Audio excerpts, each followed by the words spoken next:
Greetings and salutations, everyone. It's been over a month now since Stranger Things 2 dropped on Netflix and blessed all of our lives, so I feel that it is finally time for me to be able to talk about something that I had a lot of feelings about without people like attacking me for spoilers. So here is my opinion, because I'm not an expert, my opinion on episode 7 of Stranger Things and why I don't think it worked. Obviously, there are going to be spoilers for not only episode 7, but the whole season. It's been out for a month. Why have you not watched it by now? Please go watch it. Thanks. Okay, so I want to start off this discussion by saying the idea behind episode 7 was excellent. 11 needed a really kick-ass character arc, and the idea of her learning to control her powers from someone else who was experimented on by Hawkins' lab was amazing. And the concept of it was just honestly incredible. But the execution fell completely short. I watched this season in one sitting. I watched episode 1 through 9 without taking a break, besides like the bathroom.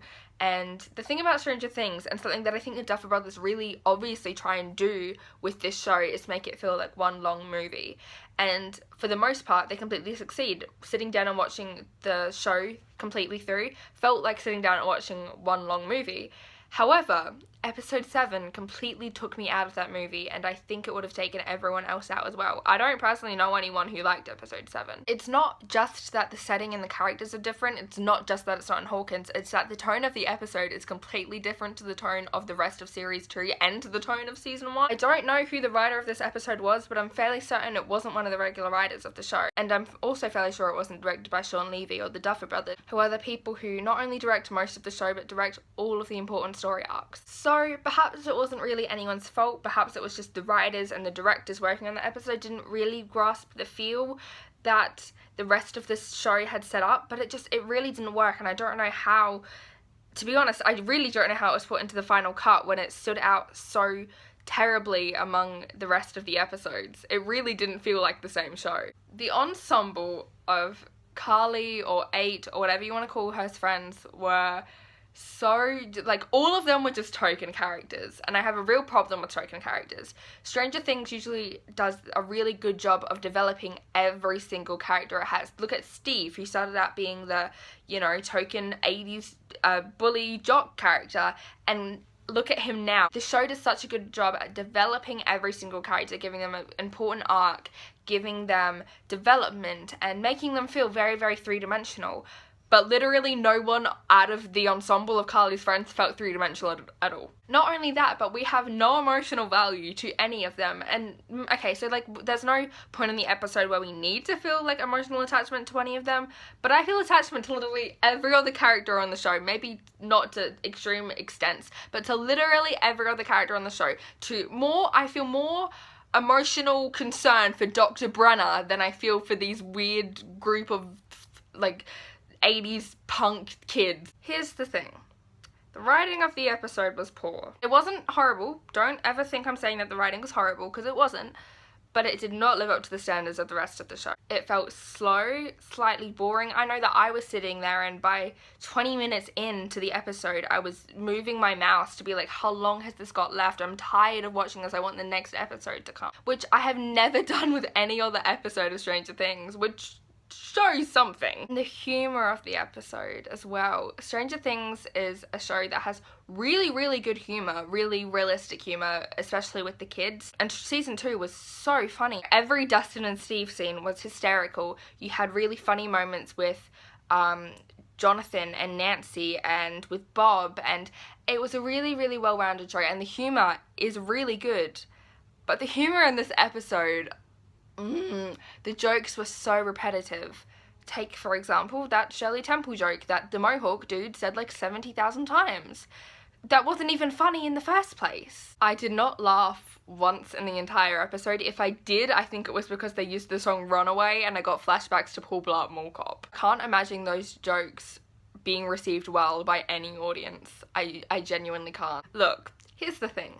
The costuming of the ensemble. My biggest problem with this episode was the ensemble of characters, if you can't tell. Like, yeah, there's problems with the writing, and yeah, I have a few other issues, but my biggest thing was, like, the ensemble characters. I have such an issue with them. But the costuming of them, it looks like something from a parody of an 80s rock band. Like, not an actual 80s rock band.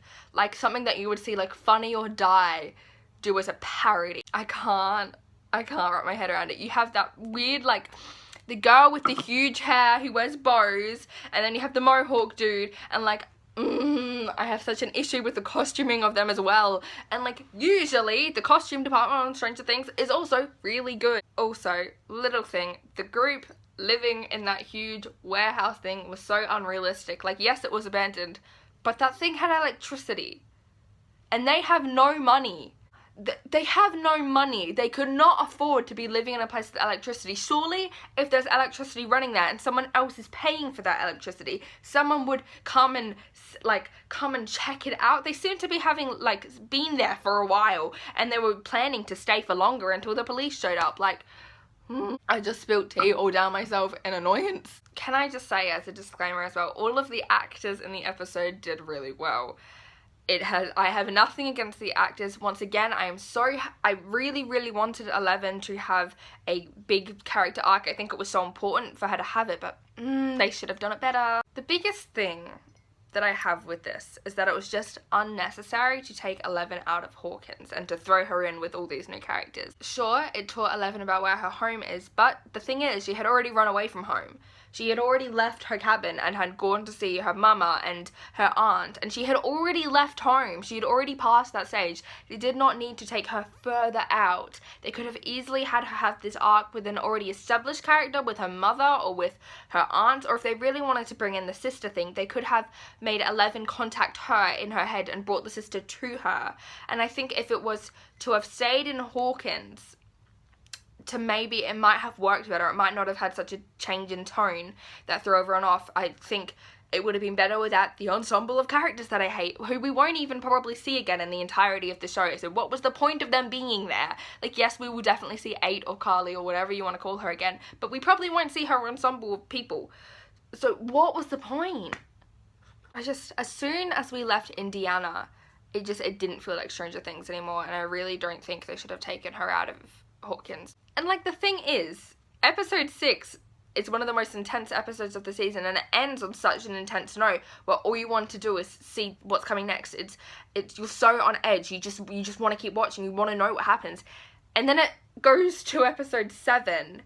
It's the worst placement for the episode, definitely, as well. Like, they could not have put it in at a worse time, because it's at the time where everyone mostly wants to be in Hawkins. They want to see what's happening in Hawkins. They want to know what's happening with these other characters. And then it's like, oh, here's Eleven. She's in a gang now with these annoying characters that no one cares about. And, like, nothing really happens. The only point of the episode is for her to figure out that her home is in Hawkins, but she could have figured that out anyway. We didn't really need to bring her out. We didn't need to bring in these annoying characters.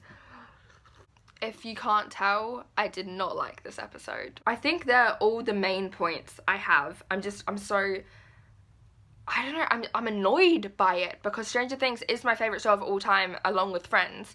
And I have such high expectations from it, I guess, and most of the time, the rest of season 2 met my expectations that I had from season 1. But episode 7 didn't meet my expectations for season 2. Like, it didn't meet my expectations for any episode of Stranger Things. I really don't think I would have hated this episode so much if it had been in another show. If I had seen this as a pilot episode for another show or something, I probably would have kept watching. I probably wouldn't be that annoyed about it. But because it was Stranger Things, who I enjoy so much and I think is so well made, and I love all the characters, and I have high expectations from this show. And it did not meet it. And I think that's why I'm so annoyed, because it's Stranger Things, and it should live up to the Stranger Things level of, like, good television. And I could go on just ranting, but I think they're the only, like, actual coherent thoughts I have on this episode. If you haven't watched Stranger Things, I don't know why you're watching this video. Please go and watch it, though. It is one of my favourite shows of all time, as I said. The cast are all incredible, and the storyline is amazing. It's sci-fi, and it's set in the 80s, and if you like the new It movie, you will 100% like Stranger Things. Thank you so much for watching. If you want to see more of me freaking out about nerdy stuff, I make videos about books and Taylor Swift and the fandoms that I'm in, pretty much, and I sometimes make ranting videos about my feelings because I can't afford therapy. But if you want to see any of that, please hit subscribe. If you liked this video, then give it a thumbs up. If you didn't, that's cool. You can give it a thumbs down if you really want to, but I would appreciate it if you didn't. Please, if you have seen episode 7, comment your thoughts on it. I know some people did like it, so if you're one of the people that liked it, please tell me how. That sounds so mean, but tell me how you liked it. Tell me the things you liked. Maybe you can convince me to not dislike it so much. Yeah, thanks for watching. I will see you very, very soon. I love you. Mwah.